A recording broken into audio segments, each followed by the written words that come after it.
जय भीम फ्रेंड्स, आज की इस वीडियो में हम एक्सप्लेन करने जा रहे हैं कि जो ऋषि हुआ करते थे प्राचीन वैदिक आर्यकाल में, वो पब्लिक में जनता के सामने भरे बाजार में सेक्स किया करते थे। इस चीज को हम एक्सप्लेन करने जा रहे हैं। इसको एक्सप्लेन करने के लिए हमने बाबा साहब अम्बेडकर की बुक रिडल्स इन हिंदुइज्म खोल ली है और हम इसकी चलते हैं पार्ट थर्ड पॉलिटिकल में। और पार्ट थर्ड पॉलिटिकल का riddle number 23 Kaliyuga, why have the Brahmins made it unending, इसमें चलते हैं। अब हम चलते हैं उस पर्टिकुलर पैरा में जहां पर बाबा साहब ने इस चीज को एक्सप्लेन किया है।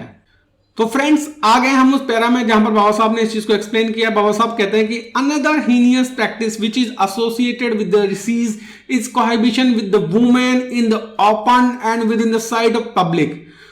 तो ऋषियों में मतलब बहुत सी खराबियां थी। उनमें से एक जो खराबी थी सेक्सुअल इमोरलिटी, वो ये थी कि वो वुमेन के साथ में ओपन में पब्लिक के अंदर पब्लिक की नजरों के सामने भी सेक्स कर सकते थे, करते थे, कोहैबिट करते थे। मतलब दैट्स अमेजिंग कि ऋषिज मतलब इस तरह के थे कि भाई वो वुमेन के साथ में, औरत के साथ में, पब्लिक के बीच में, जनता के बीच में, बीचों बीच, सबके बीच में सेक्स कर लेते थे। तो ये बड़ी अचरज की बात है, इंटरेस्टिंग बात है।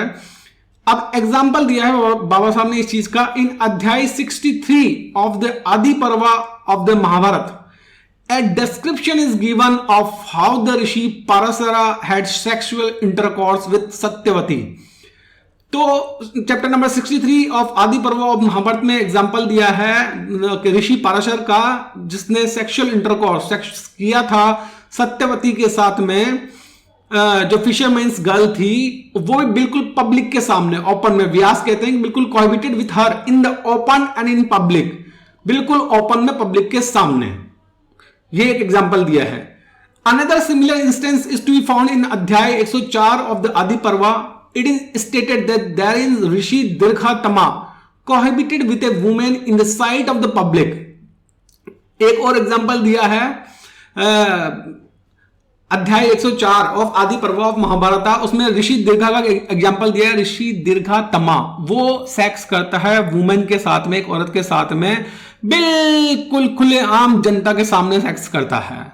ठीक है, तो देर आर मेनी, तो इस तरह से ये दो एग्जांपल्स हो गए हैं। और there are many such instances mentioned in the Mahabharat.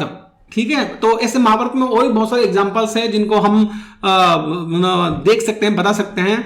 लेकिन सबको बताने के बजाय हम एक इस वर्ड अयोनिजा, इसको अगर हम समझ लें कि एग्जैक्टली अयोनिजा का मतलब क्या होता है, तो पूरी की पूरी कहानी खुल के सामने आ जाएगी। तो बाबा साहब कहते हैं for the word Ayonija is enough to prove the general existence of the practice. अगर अयोनिजा को हमने ढंग से समझ लिया तो ये पब्लिक में सेक्स करने वाली बात, ये साबित हो जाएगा कि ये एक जनरल प्रैक्टिस थी, इसमें कुछ गलत नहीं था, नॉर्मल बात थी, बिल्कुल बिल्कुल नॉर्मल बात थी ये, मतलब कुछ गलत नहीं था इसके अंदर। Most Hindus know that Sita, Draupadi and another renowned ladies are spoken of Ayonija. What they mean by Ayonija is a child born by immaculate conception। ज्यादातर हिंदू जानते हैं कि सीता, द्रौपदी और बहुत सारी जो इस तरह की उनके धर्म में, उनके वैदिक धर्म में जो इस तरह की लेडीज हैं, महान लेडीज, वो अयोनिजा कहलाती हैं, अयोनिजा बोलते हैं। अयोनिजा का मतलब होता है कि child born by immaculate conception. मतलब एक तो होता है नेचुरल कंसेप्शन, नेचुरली कंसीव करना, नेचुरल जो डिलीवरी की तरीका होता है वो होता है। और अगर उस नेचुरल तरीके से बच्चा पैदा ना हो, उसके अलावा किसी और तरीके से पैदा हो, तो उसको बोलते हैं immaculate conception. There is however no warrant from etymological point of view to give such a meaning to the Ayoni. अब यहां पर बाबा साहब कहते हैं कि जो हिंदूज हैं, ब्राह्मण्स हैं, वो अयोनिजा का मतलब ये निकालते हैं कि भाई एक तो जो साधारण डिलीवरी होती है, नॉर्मल कंसीव होता है वो, और एक नॉर्मल डिलीवरी नहीं, एक्स्ट्रा ऑर्डिनरी सुपर नेचुरल कोई डिलीवरी हो, सुपर नेचुरल कंसीव हो, है ना। मतलब जो नॉर्मल प्रोसीजर, नॉर्मल प्रोसेस से हटकर अगर कंसेप्शन होता है तो उसे इमैक्युलेट कंसेप्शन बोलते हैं। लेकिन अब बाबा साहब कहते हैं कि यहां पर जो अयोनिजा का ये मतलब निकाला है ब्राह्मणों ने, हिंदुओं ने, वो सही है, ऐसा बाबा साहब बोलते हैं कि इटमोलॉजिकली सही नहीं है। There is, however, no warrant from etymological point of view to give such a meaning to the aeoni. मतलब aeoni को अगर हम ये इस तरह से समझते हैं तो etymologically गलत होगा। बाबा साहब का ऐसा मानना है। बाबा साहब कहते हैं कि जो रूट मीनिंग है वर्ड योनि का वो है हाउस। योनि का मतलब होता है हाउस, और योनिजा का मतलब हुआ जो बच्चा बच्ची घर के अंदर पैदा हुए हैं या कंसीव हुए हैं उनको योनिजा बोलते हैं। तो अयोनिजा का मतलब ऑब्वियसली उसका अपोजिट की जो बच्चा है बच्ची घर के बाहर कंसीव हुए हैं या पैदा हुए हैं उनको अयोनिजा बोलते हैं।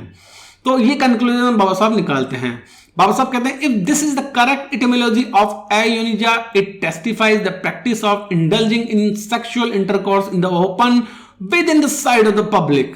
मीन्स कि अगर अयोनिजा का मतलब यही निकलता है कि जो बच्चा घर के बाहर पैदा हो, तो इसका मतलब यह है कि सेक्सुअल इंटरकोर्स पब्लिक में करना बिल्कुल नॉर्मल बात थी।